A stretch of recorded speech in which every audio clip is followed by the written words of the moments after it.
Di 10K subscriber channel Novel Official. Akan adakan giveaway untuk 3 orang pemenang. Jangan lupa untuk selalu komen dan like untuk setiap video. Selamat datang di channel Novel Official. Sebelum mendengarkan novel, Perintah Kaisar Naga, jangan lupa like, share, and subscribe. Kalau tidak kuretakkan jantung kalian. Tanpa lama-lama lagi langsung saja kita masuk di cerita novelnya. Selamat mendengarkan bosku. Bab 226-230. Taksi berhenti di depan restoran pastoral. Setelah Dev keluar dari mobil, dia memberi sopir ongkos dan taksi pergi. Ada banyak mobil mewah yang diparkir di depan restoran pastoral. Pada saat ini, sebuah Mercedes-Benz C baru saja diparkir di depan. Dev, sial. Bukankah ini Dev? Kapan kamu keluar? Ku dengar dia di penjara. Setelah jendela diturunkan, seorang pria muda dengan anting-anting menjulurkan kepalanya. Orang ini adalah teman sekelas kuliah Dev. Namanya Heng Yuan. Saat masih sekolah, kondisi keluarga Heng Yuan baik-baik saja. Keluarganya memiliki sebuah pabrik kecil. Dev, bukankah terlalu lusuh bagimu untuk berpakaian seperti ini di reuni kelas? Seorang gadis di kopilot juga menoleh dan menatap Dev dengan jijik. Gadis ini juga merupakan teman sekelas Dev, bernama Jocelyn Liu. Dia sudah berpacaran dengan Heng ketika dia masih kuliah. Dan dia masih bersama hingga sekarang. Dev tidak mengenakan pakaian yang dibelikan Yuki untuknya hari ini. Meskipun setelan itu sangat bagus, selalu canggung bagi Dev untuk memakainya. Dan itu tidak senyaman pakaian kasual lamanya. Oke, dia baru saja keluar dari penjara. Enaknya pakai baju. Kurasa ini yang terbaik di keluarganya. Setelah Heng selesai berbicara, setelah memarkir mobil, dia keluar dari mobil dan menatap Dev. Siapa yang memberi taumu tentang reuni kelas ini? Aku tidak ingat seseorang memberitahumu. Aku di sini bukan untuk reuni kelas. Setelah Dev selesai berbicara, dia berjalan menuju restoran pastoral. Kamu tidak datang ke pesta. Apakah kamu masih di sini untuk makan? Kamu tidak terlihat seperti kamu bisa makan di sini. Lebih baik kamu mengakuinya. Apakah kamu mendengar bahwa ada reuni kelas dan datang untuk makan gratis? Tidak usah malu. Mereka semua teman sekelas. Tidak ada yang perlu malu. Makanan ini diundang oleh Yuna. Saya mendengar bahwa Sanshan dari kelas kami juga datang. Sanshan sekarang adalah nona muda dari keluarga Xiao. Dan bisa makan bersamanya akan ada banyak kesempatan. Jocelyn menghentikan Dev dan mencibir. Jocelyn, apakah kamu benar-benar lupa? Atau apakah kamu berpura-pura? Sanshan dulunya adalah pacar Dev. Tetapi sekarang, dia adalah nona muda dari keluarga Xiao. Bagaimana Dev bisa memiliki wajah untuk melihatnya? Heng mengangkat alisnya. Yin dan yang dengan aneh berkata, "Oh, ketika saya memikirkannya, Dev tampaknya telah dikirim ke penjara oleh Tuan Muda Xiao. Jika dia pergi ke reuni kelas lagi dan disalahpahami oleh Tuan Muda Xiao dan mengirimnya masuk, itu tidak layak. Tidak heran dia tidak berani pergi untuk berpartisipasi." Jocelyn melangkah ke samping masuk, cari tempat untuk berjongkok. Dan ketika kami selesai makan, Anda akan membawa sisa makanan. Melihat Jocelyn dan Heng mencibir padanya, Dev tiba-tiba tersenyum pahit. Ayo, pergi. Aku akan pergi ke reuni kelas denganmu. Dia tahu bahwa kedua orang ini memprovokasi dia. Dalam hal ini, Dev juga ingin melihat seberapa kuat teman-teman sekelasnya. Melihat bahwa Dev tidak tahan dengan kegembiraan dan tertipu. Jocelyn dan Hank saling tersenyum. Alasan mengapa mereka berusaha keras untuk mengundang Dev adalah untuk menginjaknya di reuni kelas. Untuk meninggalkan kesan yang baik pada Sunshine. Sekarang Sunshine adalah nyonya muda dari keluarga Xiao. Dan perusahaan Hank bekerja dengan keluarga Xiao. Jadi dia berharap untuk mendapatkan lebih banyak proyek dari keluarga Xiao. Melalui Sunshine, keduanya membawa Dev ke kotak. Dan setelah membuka pintu, mereka menemukan bahwa ada 7 atau 8 orang yang duduk di dalam, termasuk Yuna yang sedang menjamu tamu. Hank, Jocelyn, kalian berdua datang terlambat, dan kalian akan dihukum dengan 3 cangkir sebentar lagi. Ku dengar kamu membeli Mercedes-Benz. Itu sangat keren. Kamu sudah mengendarai Mercedes-Benz ketika kamu masih muda. Kamu dan Jocelyn benar-benar masih bersama.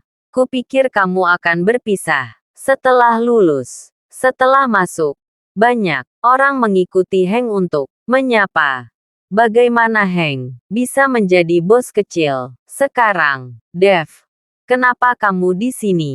Yuna mengerutkan kening setelah melihat Dev. Beberapa waktu lalu, setelah Jackie dan beberapa lainnya dipukuli oleh Dev, Yuna menjadi jauh lebih jujur. Oh, kami bertemu dengannya di luar. Jadi kami masuk bersama. Bagaimanapun, kami semua adalah teman sekelas.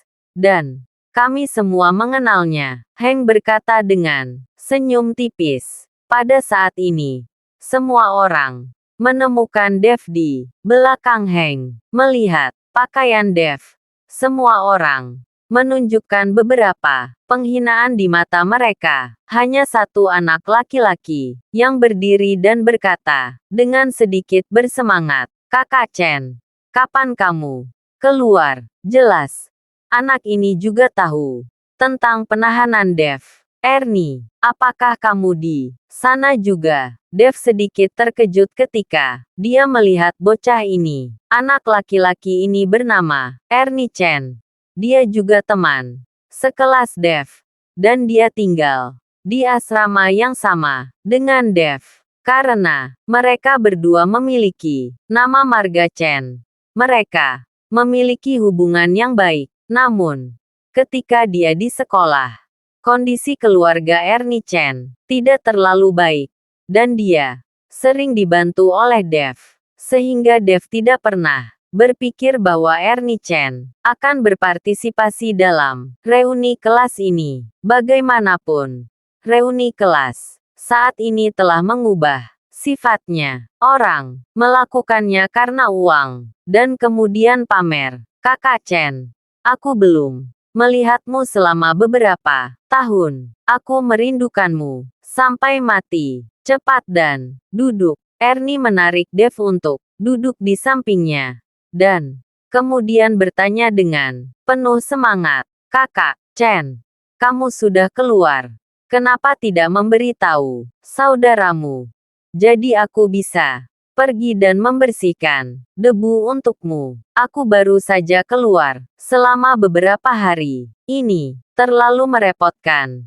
Jadi aku tidak mau mengganggumu. Dev tersenyum sedikit.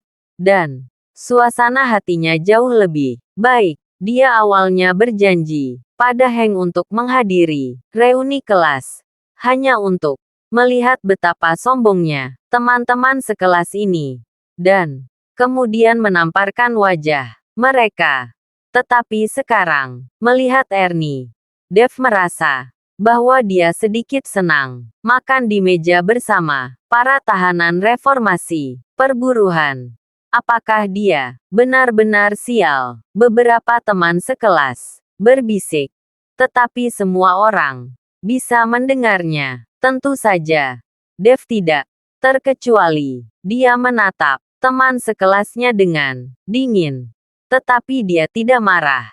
Sementara teman sekelas lainnya semua memandang Dev dengan mencibir. Ernie tampak malu dan buru-buru menarik Dev dan berkata, "Kakak Chen, kamu baru saja keluar.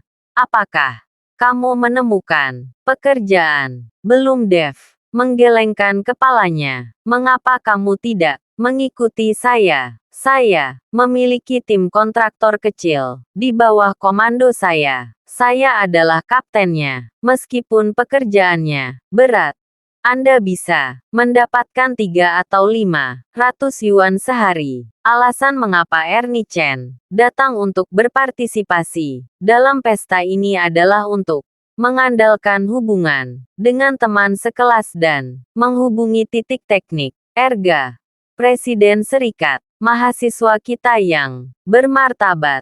Maukah dia melakukan pekerjaan kasar itu denganmu? Kamu juga disebut tim buruh kontrak. Kamu juga kapten bajingan. Dan ada beberapa pekerja di bawah komandonya. Kamu merasa seperti kamu sangat sombong. Heng sedang merokok, meletakkan kunci mobil Mercedes-Benz di depannya, dan bertanya dengan jijik pada Ernie Chen. Ernie tiba-tiba tersenyum pahit dan buru-buru berkata, "Ikuti saudara Hua.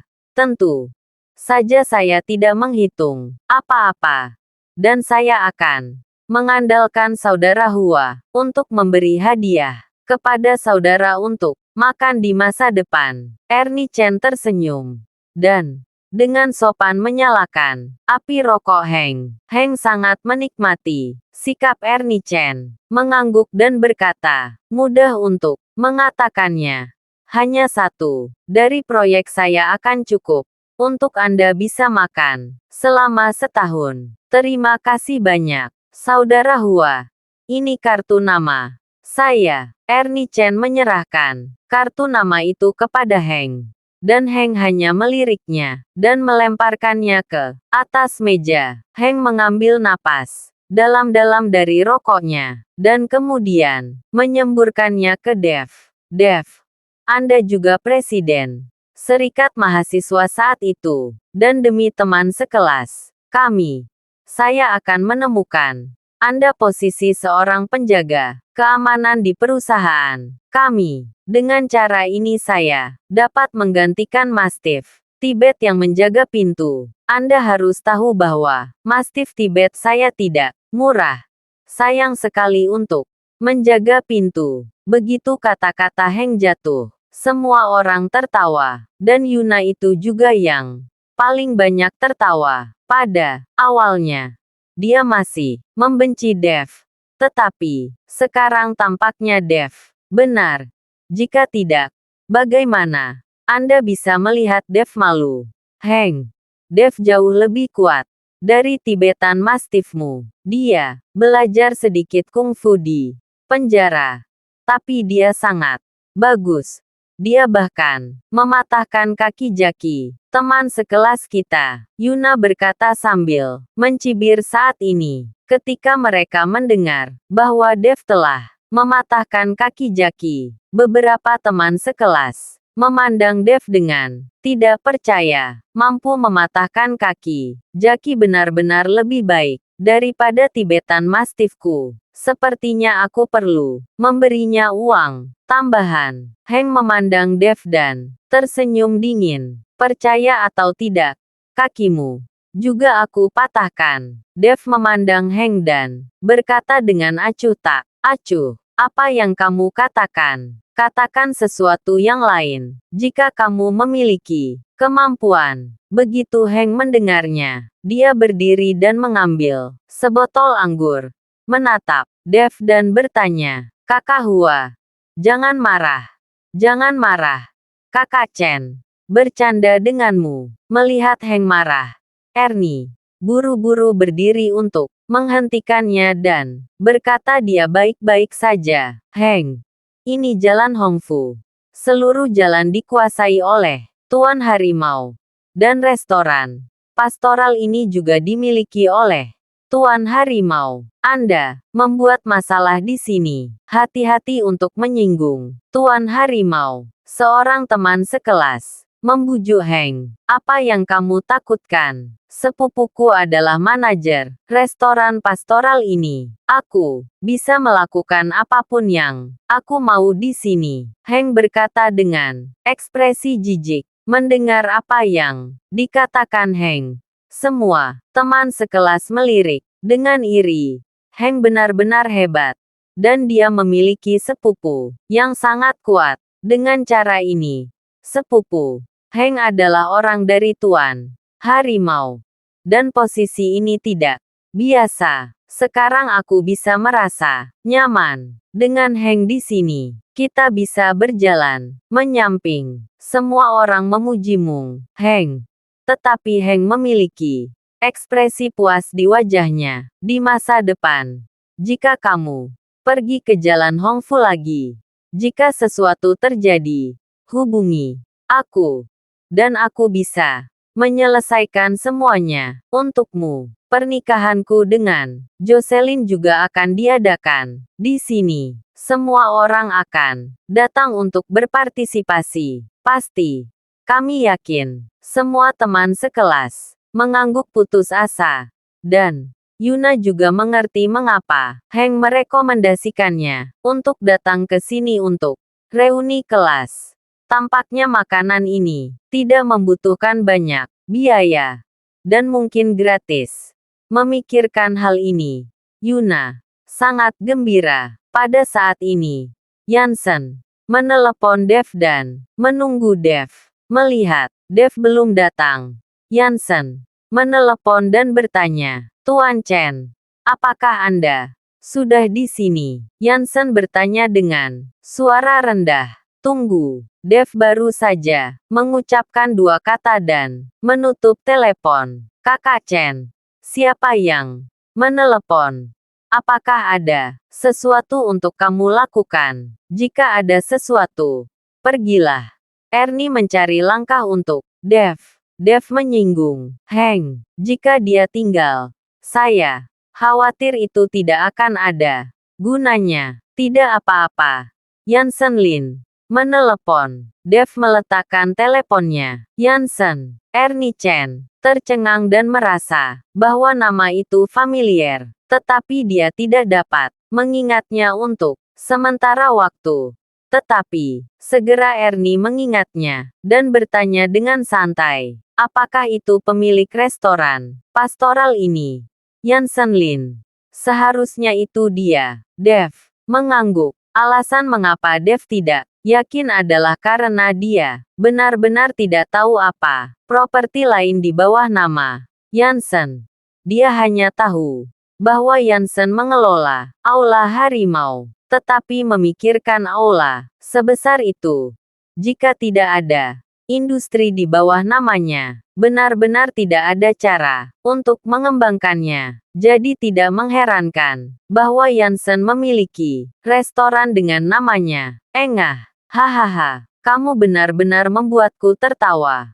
Kamu mengatakan bahwa Tuan Harimau meneleponmu, dan kemudian kamu meminta Tuan Harimau untuk menunggu. Tidak ada hal seperti kamu berpura-pura memaksa sedikit. Heng baru saja menyesap air dan menyemprotkannya. Teman-teman sekelas lainnya juga tertawa, terbahak-bahak.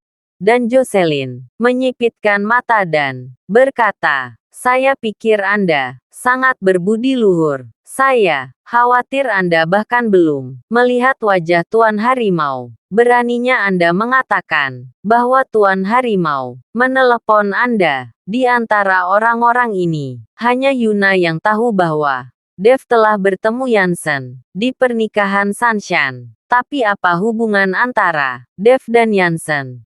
Dia tidak tahu. Ernie menyesal bahwa dia baru saja menanyakan kalimat itu dan menatap Dev dengan meminta maaf. Tetapi wajah Dev tidak banyak berubah.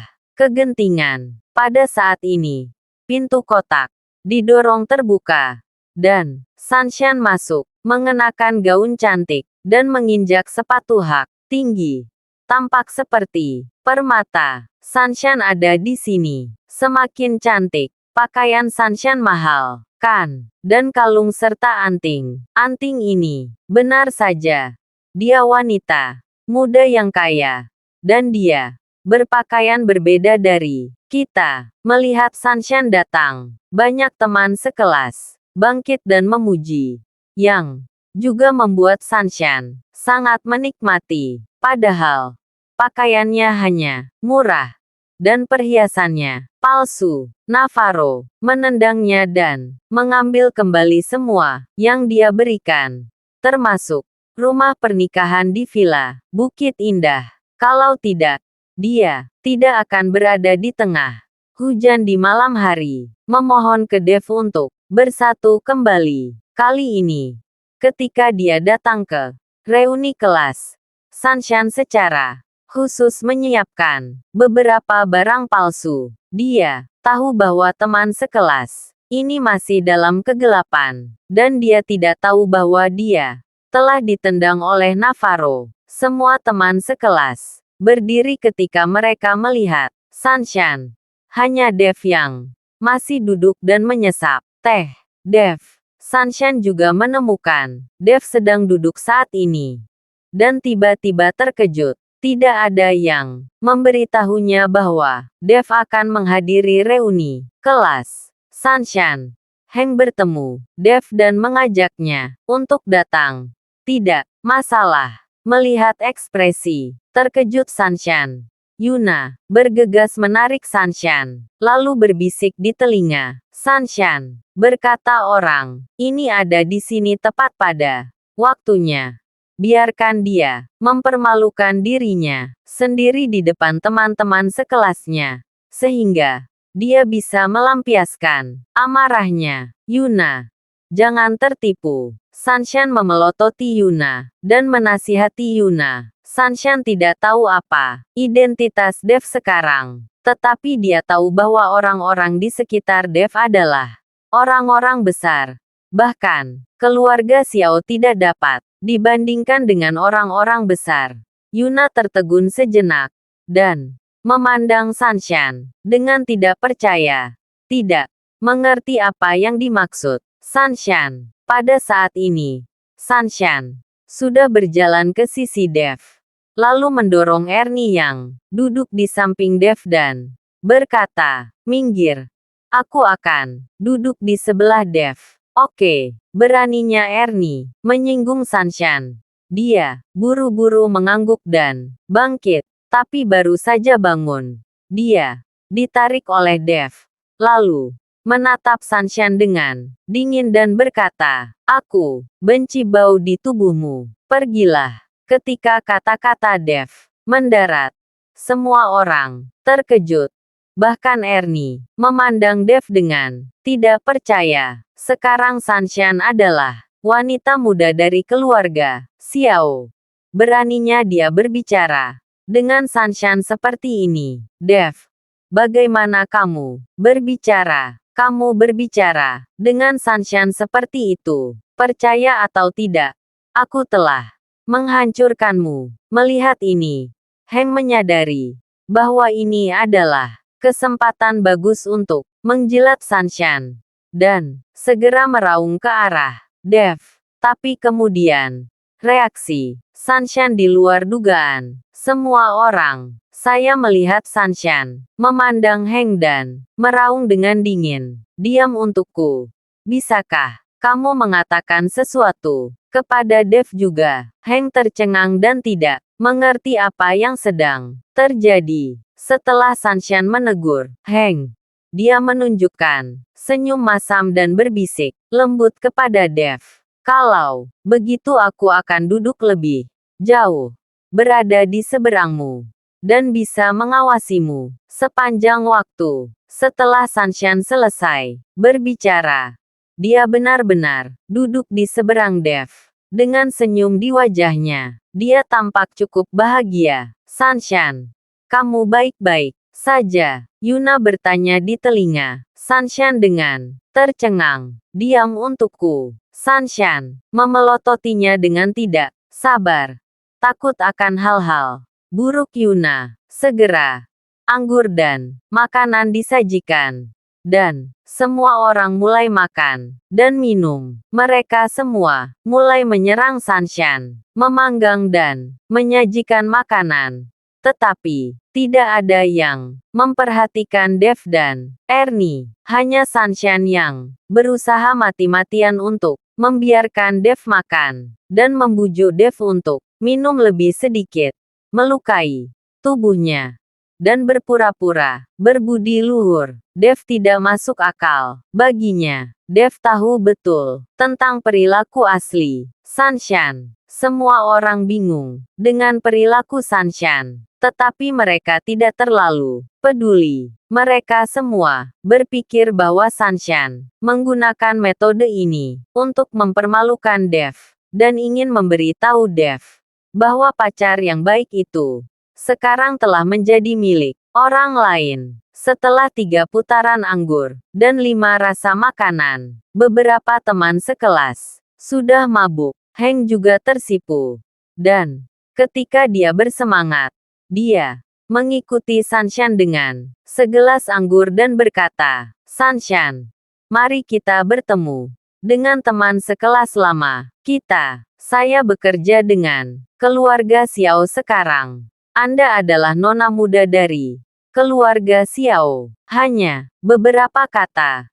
Bantu aku mendapatkan beberapa proyek lagi." Teman-teman sekelas lama sangat berterima kasih di sini. Setelah Heng selesai berbicara, dia meminum semuanya. Heng memulai bersama, dan teman sekelas lainnya juga memohon kepada Sanshan untuk melakukan tugas. Beberapa ingin mencari pekerjaan, dan beberapa ingin membeli rumah. Bagaimanapun, mereka datang untuk berpartisipasi dalam reuni alumni dan memuji Sanshan untuk suatu tujuan. Sanshan sangat malu saat ini, tetapi dia tidak dapat secara langsung mengatakan bahwa dia tidak ada hubungannya dengan Navarro. Itu akan terlalu memalukan, dan teman sekelas ini akan mengubah sikap mereka dalam sekejap. Untuk keluarga Xiao, aku akan mengusahakannya. Aku akan mengusahakannya. Sanshan hanya bisa setuju dengan wajah malu. Sanshan, ayo kita berkumpul dengan teman sekelas lama kita. Kenapa kamu tidak mengundang Tuan Muda Navarro juga? Banyak teman sekelas kita yang belum pernah melihat Tuan Muda Navarro. Yuna menyarankan. Begitu Yuna mengatakannya, banyak siswa mengikutinya. Ya, aku belum melihat seperti apa Tuan Muda Navarro. Dia pasti pria yang tampan, mampu makan dengan putra tertua keluarga Xiao. Kali ini beberapa dari mereka terpesona. Sanshan, tolong undang Tuan Muda Navarro.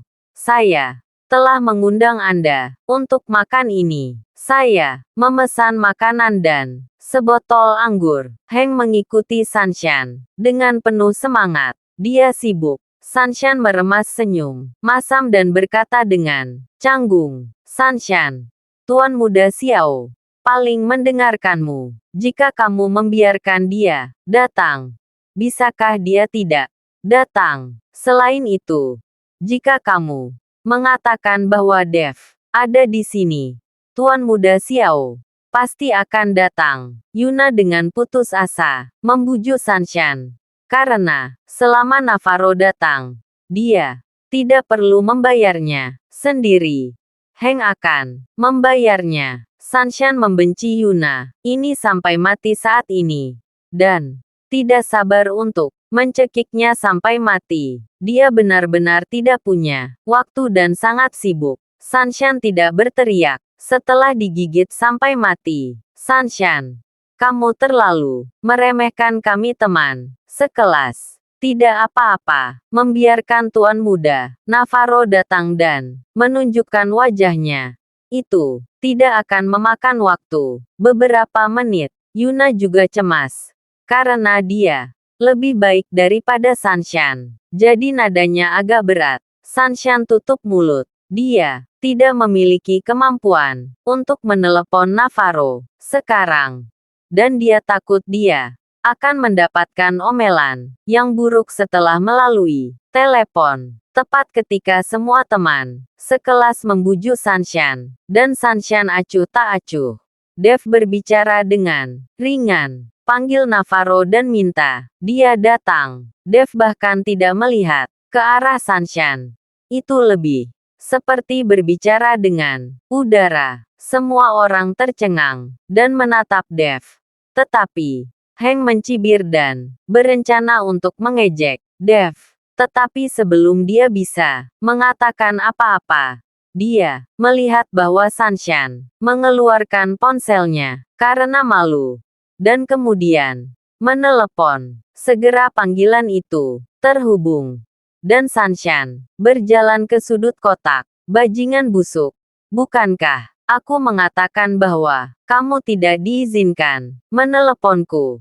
Percaya atau tidak, aku mematahkan kakimu. Raungan Navarro datang dari sisi yang berlawanan. Sejak dia kembali hari itu, Navarro telah khawatir sepanjang hari karena takut Dev akan berurusan dengannya. Dan ayahnya, Robert, bahkan lebih khawatir, mencoba mencari cara untuk meringankan hubungan antara keluarga Xiao dan Dev. Meskipun belum terlambat bagi seorang pria untuk membalas dendam selama 10 tahun. Tetapi, harus selama itu, jika Dev bergerak melawan keluarga Xiao sekarang, keluarga Xiao akan benar-benar berakhir. Orang-orang besar seperti Elias Gu dan Yansen menghormati Dev.